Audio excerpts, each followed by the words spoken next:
ধাবায় গিয়ে তড়কা রুটি খায়নি এমন কেউ বোধহয় নেই। এবার সেই ধাবা স্টাইলের তড়কা চলো বাড়িতে বানিয়ে নিই। রাত্রে পরিমাণ মতো মিক্স তড়কা ডাল ভিজিয়ে রেখেছিলাম।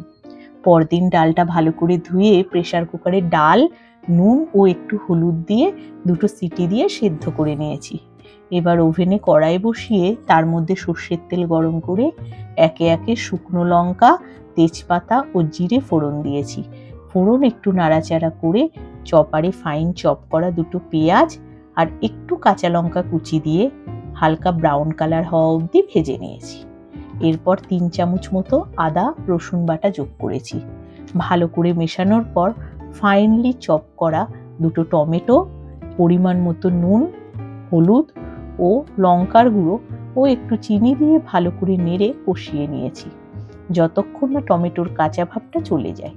সবটা ভালো করে কষানো হয়ে গেলে যখন তেল ছেড়ে আসবে তখন একটু তড়কা মশলা দিয়ে নেড়ে যোগ করেছি সেদ্ধ করে রাখা তড়কা ডালটা। এবার সবটা ভালোভাবে মিশিয়ে নিয়ে একটু গরম জল দিয়ে খানিকক্ষণ কড়াই ঢাকা দিয়ে ফুটিয়ে নিয়েছি।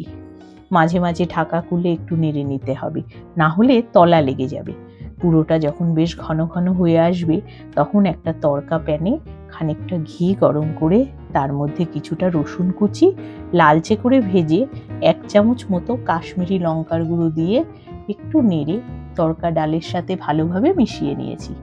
সবশেষে একটু ড্রাই রোস্ট করা কসুরি মেথি ওপর থেকে ছড়িয়ে দিলেই রেডি তড়কা ডাল। আর ডিম তড়কা করতে চাইলে অন্য একটা পাত্রে তেল গরম করে 2-3টে ডিম একটু নুন দিয়ে ফেটিয়ে তেলে দিয়ে ভালো করে নেড়ে ডিম ভুজিয়া করে তড়কার সাথে মিশিয়ে দিলেই রেডি ডিম তড়কা। কেমন লাগলো জানিও কিন্তু।